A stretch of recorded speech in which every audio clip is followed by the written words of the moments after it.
পটুয়াখালী ৩ আসনের ভোটের মাঠে নির্বাচনী উত্তাপ আরও বাড়ালেন গণ অধিকার পরিষদের সভাপতি ও প্রার্থী নুরুল হক নূর। তিনি সরাসরি ভোটারদের উদ্দেশ্যে বলেন, জাতীয় রাজনীতিতে মন্ত্রী পেতে চাইলে আগামী ১২ ফেব্রুয়ারি সারাদিন ট্রাক প্রতীকে ভোট দিন।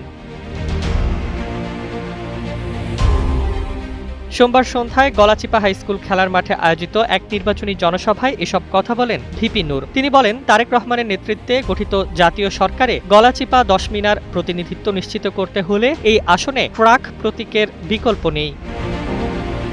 নুরুল হক নূর এ আসনে বিএনপির মিত্র হিসেবে নির্বাচনে অংশ নিচ্ছেন। বিএনপি এখানে আনুষ্ঠানিকভাবে কোনো প্রার্থী না দিলেও দলের সিদ্ধান্ত অমান্য করে বিএনপি নেতা হাসান মামুন স্বতন্ত্র প্রার্থী হিসেবে প্রতিদ্বন্দ্বিতা করছেন। এ প্রসঙ্গে নূর বলেন, গলাচিপা ১০ মিনার অধিকাংশ মানুষ ইতোমধ্যে ট্রাক প্রতীকের পক্ষে ঐক্যবদ্ধ হয়েছেন, তাই বিজয় অনিবার্য।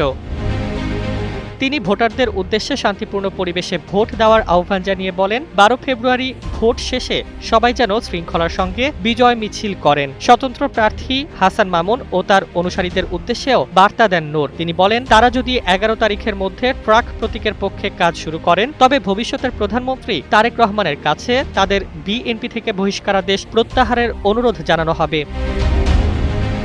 জনসভায় উপজেলা বিএনপি, গণ অধিকার পরিষদ এবং সহযোগী সংগঠনের নেতাকর্মীরা উপস্থিত ছিলেন। নির্বাচনের শেষ মুহূর্তে নূরের এই বক্তব্যে পটুয়াখালী ৩ আসনের রাজনৈতিক সমীকরণ নতুন মাত্রা পেয়েছে। Desk report, Bangladesh bulletin.